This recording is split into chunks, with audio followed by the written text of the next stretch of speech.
2월 17일 화요일입니다. 오늘 우리에게 주시는 하나님의 말씀은 사무엘하 6장 1절로부터 11절까지 말씀입니다.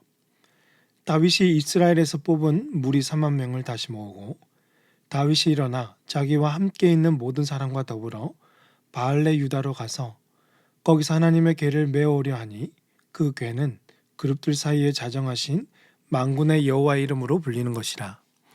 그들이 하나님의 궤를 새 수레에 싣고 산에 있는 아비나답의 집에서 나오는데 아비나답의 아들 우사와 아요가 그 새 수레를 모니라. 그들이 산에 있는 아비나답의 집에서 하나님의 궤를 싣고 나올 때 아요는 궤 앞에서 가고 다윗과 이스라엘 온 족속은 잣나무로 만든 여러 가지 악기와 수금과 비파와 소금과 양금과 제금으로 여호와 앞에서 연주하더라. 그들이 나곤의 타작마당에 이르러서는 소들이 띠므로 우사가 손을 들어 하나님의 궤를 붙들었더니 여호와 하나님이 우사가 잘못함으로 말미암아 진노하사 그를 그곳에서 치시니 그가 거기 하나님의 궤 곁에서 죽으니라. 여호와께서 우사를 치심으로 다윗이 분하여 그곳을 베레스 우사라 부르니 그 이름이 오늘까지 이르니라. 다윗이 그날에 여호와를 두려워하여 이르되 여호와의 궤가 어찌 내게로 오리요 하고 다윗이 여호와의 궤를 옮겨 다윗성 자기에게로 메어가기를 즐겨하지 아니하고 가드 사람 오베데돔의 집으로 메어간지라. 여호와의 궤가 가드 사람 오베데돔의 집에 석 달을 있었는데 여호와께서 오베데돔과 그의 온 집에 복을 주시니라. 아멘. 오늘 본문에서 다윗은 블레셋의 억압에서 벗어나 이스라엘이 어느 정도 안정이 되자 오랫동안 이방 땅에 있었던 하나님의 궤, 이 법궤를 예루살렘으로 모셔오고자 합니다. 사울왕 시대에는 언약궤가 나라의 중심이 되지 않았습니다. 하지만 다윗은 왕이 된 후 가장 먼저 하나님의 궤를 이스라엘 중심에 모시기를 원했습니다. 그는 하나님을 이 나라의 진정한 왕으로 높이고 싶었습니다. 이 장면을 통해서 우리는 다윗이 무엇을 가장 중요하게 여겼는지 볼 수 있습니다. 1절을 보시면 다윗은 이스라엘에서 뽑은 정예 부대 이 3만 명을 선발합니다. 마치 전쟁을 준비하는 군사 작전처럼 많은 군사를 철저하게 준비했습니다. 그는 바알레 유다, 곧 기럇 여야림으로 알려져 있는데 그곳으로 올라갔습니다. 그곳은 오랫동안 언약궤가 머물러 있던 곳입니다.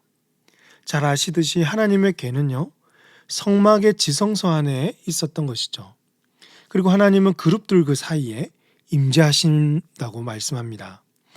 그러므로 다윗이 이 궤를 다시 모셔온다는 것은 단순히 물건을 옮기는 일 정도에 그치는 게 아니라 하나님의 임재를 회복하는 일이었다는 거죠. 그는 만군의 여호와의 이름을 높이며 하나님이 이스라엘의 참된 왕이심을 선포하고자 했습니다. 그런데 여기서 중요한 문제가 발생합니다. 3절을 보니까 그들이 하나님의 궤를 새 수레에 싣고 산에 있는 아비나답의 집에서 나오는데 아비나답의 아들 우사와 아요가 그 새 수레를 모니라 라고 됩니다. 그들은 하나님의 궤를 수레에 실었습니다. 이는 과거 블레셋 사람들의 궤를 돌려보낼 때 사용했던 방식이죠. 수레에 실으면 어깨에 매지 않아도 되니까 편리했을 것이고 또 사람들 눈에 볼 때에도 안전해 보였습니다. 그러나 중요한 건 그것이 하나님의 방법이 아니었다는 거죠. 민수기 4장 15절을 제가 읽어드리면 성소와 성소의 모든 기구 덮는 일을 마치거든 고앗 자손들이 와서 낼 것이니라. 그러나 성물은 만지지 말라. 그들이 죽으리라 라고 했습니다. 애초에 이 언약궤는 어깨에 매도록 만들어졌고 반드시 이 고앗 자손, 레위 지파 중에 이 고앗 자손이 메어야 했습니다. 다른 사람이 맨다든지 그 어떤 사람도 만져서는 안 되었습니다. 그러나 우사와 아요는 이 율법을 어기게 되고 궤를 수레에 싣고 몰고 오고 있었습니다. 이를 본 다윗은요, 의아하게 모든 악기와 수금과 비파와 서고 양금과 재금으로 연주하면서 하나님을 찬양하고 있습니다. 사람들은 기뻐하고 춤추며 흥겨운 축제를 열었습니다. 하지만 여러분, 그 속에서 그 누구도 이것이 잘못되었다는 것을 아는 사람은 그 순간에 없었습니다. 그들이 나곤의 타작마당에 이르렀을 때 소들이 갑자기 뛰기 시작합니다. 술에 있던 하나님의 개가 떨어질 위기에 처하자 우사가 당장 손을 내밀어서 하나님의 개를 붙잡았습니다. 그 상황적으로 보면, 또 인간적으로 보면 너무나 당연한 행동이고, 괴를 떨어뜨리지 않고 보호했으니까 칭찬받을 만한 행동이었죠. 그러나 이 7절에서 여호와 하나님이 우사가 잘못함으로 말미암아 진노하사 그를 그곳에서 치시니 그가 거기 하나님의 궤 곁에서 죽었다라고 합니다. 우사 입장에서 보면 억울할 것입니다. 아니, 내가 이 궤를 보호하기 위해서 만졌을 뿐이고 떨어뜨리지 않았는데 칭찬을 망정 나를 이렇게 죽이냐고 말할지도 모르겠습니다. 그러나 이건 여러분, 어떤 행동을 하고 안 하고의 문제, 순발력의 문제가 아니었습니다. 바로 하나님을 경외하지 않는 태도로부터 나온 우사의 행동이 문제였던 거죠. 자신의 손이 하나님의 거룩한 궤를 지킬 수 있다는 교만에서 나온 것이었죠.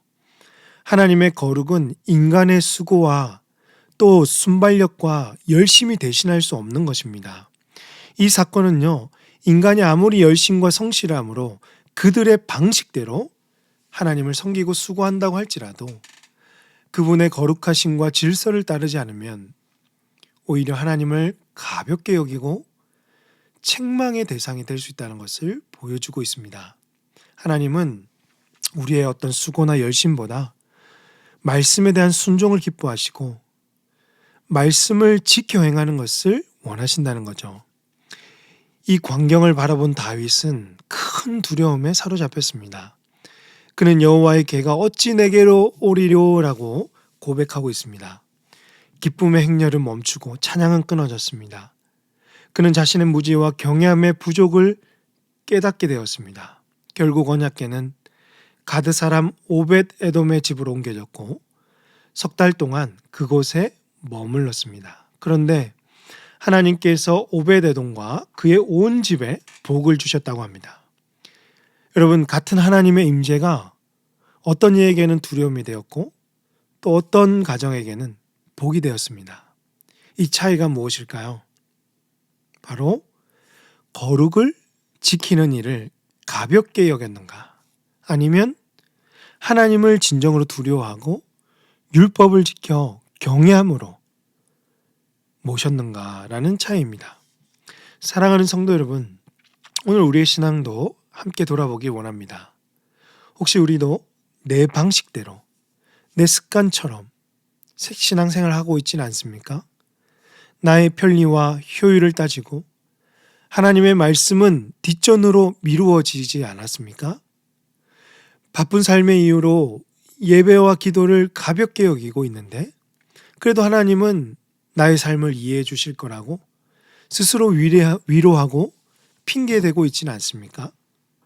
나의 열심과 수고가 말씀보다 앞서서는 안 되겠습니다. 정말 우리가 알아야 될 것은 하나님의 마음이 무엇이고 그분의 뜻을 아는 일에 힘써야 되는 것입니다. 날마다 하나님을 경외하십시오. 하나님을 사랑하고 두려워하고 그 말씀 앞에 복종하여 끝까지 주의 길을 걸어가는 거룩한 모든 성도님들 다 되시기를 주님의 이름으로 축복합니다. 기도하겠습니다. 하나님 아버지, 오늘 말씀을 통해서 또 하나님을 경외하게 하시고 말씀 앞에 순종하게 하시니 감사합니다. 우리의 열심과 감정이 앞서지 않고 항상 하나님의 마음과 뜻을 묻고 이 말씀이 우선이 될 수 있도록 은혜 베풀어 주시옵소서.